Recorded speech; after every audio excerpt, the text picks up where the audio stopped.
Indonesia diorang panggil Jepang lah. So adalah beberapa orang Malaysia yang menegur aku, kita orang Malaysia, kita sebut Jepun, kita tak sebut Jepang tau awak.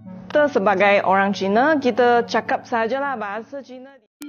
Hai, assalamualaikum warahmatullahi wabarakatuh. Balik lagi ke channel gue, Rizal Saputra. Apa kabar kalian teman-teman semua selalu dalam keadaan sehat walafiat, amin ya rabbal alamin. Oke, pada kesempatan kali ini kita bakal reaction channel The Wanderer ya, dimana ada sebuah videonya berjudul Kacau Besar Cuma Karena Bahasa Indonesia.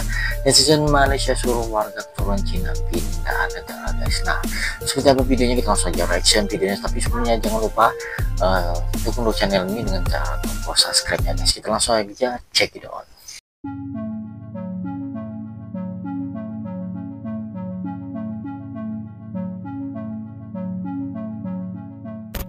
Ketika Indonesia diorang panggil Jepang lah.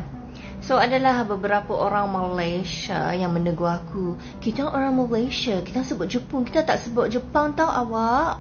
Kita sebagai orang Cina, kita cakap sajalah bahasa Cina di rumah, takkan kita... Ada warga keturunan Cina Malaysia mendadak menjadi sorotan setelah videonya yang berbahasa Indonesia memicu komentar pedas dari sebagian netizen Malaysia. Ia heran ketika banyak yang menyuruhnya pindah kewarganegaraan hanya karena menggunakan bahasa serumpun yang tidak mengancam identitas siapapun. Padahal penggunaan bahasa asing seperti Inggris sudah lama dianggap biasa.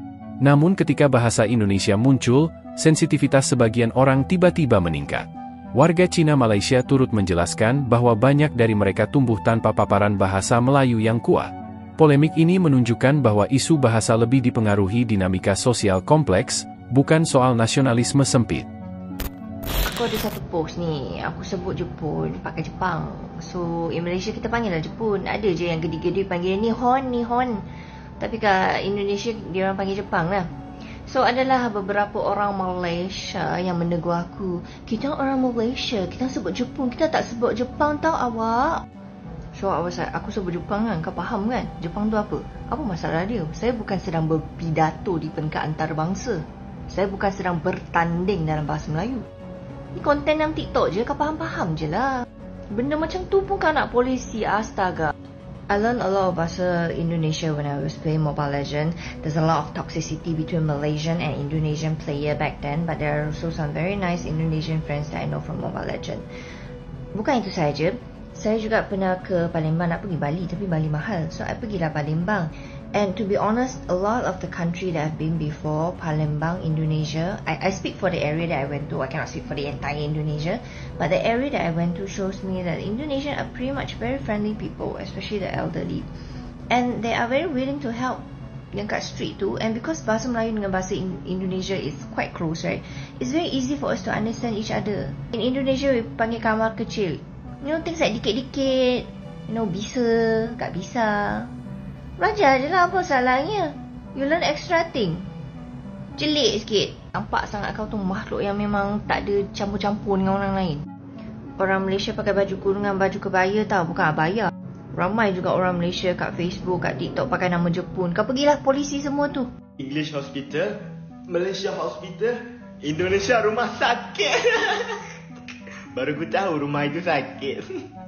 印尼华人跟大马华人都有哪些区别？我认为最大的区别还是在文化教育的断层上。来了印尼这么久，最直观的感受就是年轻一代的印尼华人几乎不会讲中文，就算会说，也都是零散的方言。在长达32年的去中国化政策里，新生代华人对祖籍文化的认知只能靠父辈的零星讲述，所以你会发现，平时印尼华人在介绍自己的时候，基本上都是以印尼人自居。反观大马华人，即便是在推行马来化政策的背景下，依旧坚持创办华文学校，构建起完整的中文教育体系。 Assalamualaikum warahmatullahi wabarakatuh. Salam sejahtera untuk kita semua.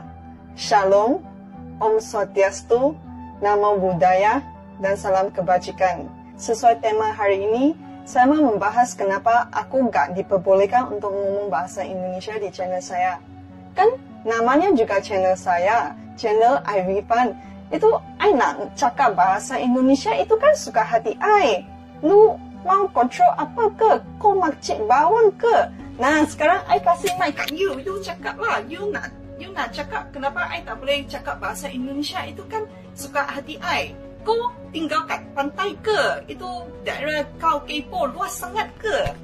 Itu gak ada dosanya saya mau ngomong bahasa apa. Itu kan terserah saya. Terus kenapa itu kemampuan saya ngomong bahasa Indonesia dipermasalahkan? Saya kuliah di Indonesia, saya mau ngomong dalam medok Indonesia kan itu wajar. Itu kan terserah masing-masing. Jadi saya nggak tahu kenapa itu malah diperbesarkan, dipermasalahkan kan. Anjir, siapa yang ngomong tentang saya? Aku kan, followers aku kan banyak orang Indonesia dekat TikTok. Jadi aku cakaplah bahasa Indonesia kan, sebab aku malas nak translate. Lepas tu datanglah si orang Malaysia ni, dia katalah, kenapa nak kena cakap bahasa Malaysia? Tak bangga ke dengan bahasa sendiri? Aku bukanlah tak bangga dengan bahasa sendiri. Masalahnya followers aku tu 70% daripada Indonesia, 30% je dari Malaysia. Jadi aku malas nak translate. Aku cakap je lah bahasa Indonesia. Lagipun aku boleh cakap sikit-sikit kan. Dah kalau followers aku dari Indonesia, aku ngomonglah bahasa Indonesia. Kalau followers aku dari Jepun, aku cakaplah bahasa Jepun. Aku cakap irashimasu, itadakimasu, Honda, Mitsubishi, hai. Kau aduh, tak faham betul lah aku kan. Kerana dia berkenaan dengan bahasa Indonesia dan seorang rakyat Malaysia. Rakyat Malaysia lah begitu. Rakyat Malaysia yang dihujat kerana menggunakan bahasa Indonesia. Dan saya juga sebenarnya memiliki pengalaman yang sama. Bahkan saya diminta diusir daripada Malaysia untuk pindah ke negara Indonesia. Jadi saya jadi bingung. Kenapa ya? Kalau saya menggunakan bahasa Indonesia harus pindah negara begitu.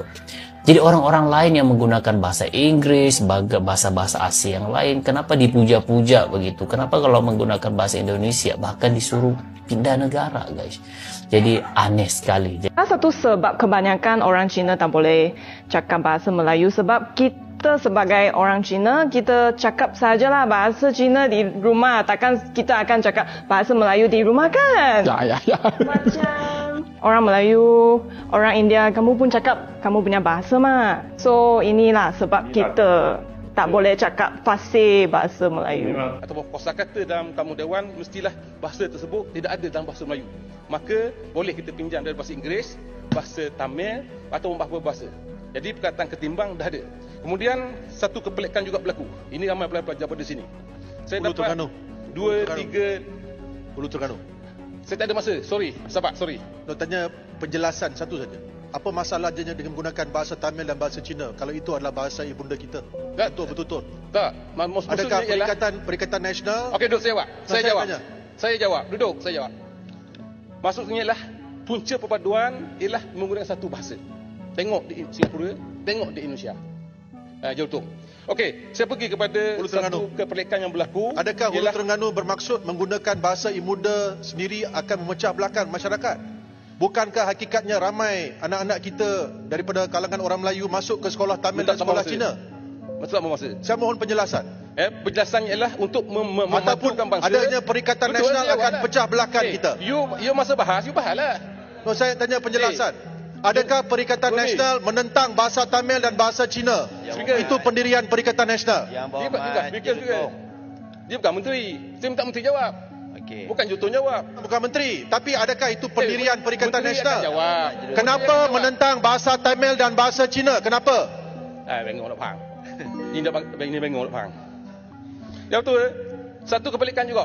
Saya terima 2-3 kepingkat. Majlis peluncuran. Jadi satu perkataan yang pelik. Majlis peluncuran kad kuasa. Majlis peluncuran pecah tanah. Jangan peluncuran ini saya mungkin pelajar ada di sini. Mungkin satu kepelikan. Kita menggunakan perkataan pelancaran. Peluncuran ini. Saya tanya penjelasan. Bahasa tepuk atap. Jadi kalau kita menggunakan bahasa tepuk atap, boleh beri penjelasan. Bahawa kita mengagung-agungkan istilah tepuk atap, boleh beri penjelasan. Ya Muhammad mengganggu. Pintu belakang, boleh bagi penjelasan. Tepuk atap atau pintu belakang. Jangan marah. Yang Muhammad. Jangan marah. Biarkan Yang Muhammad Hulu Terengganu. Selesaikan. Dengar molek. Jutong, jangan buat tak faham. Dah lama jadi dewan. Silakan. Perdebatan ini menjadi pengingat bahwa bahasa seharusnya menyatukan, bukan memecah, dan kedewasaan berbahasa mencerminkan kedewasaan berbangsa.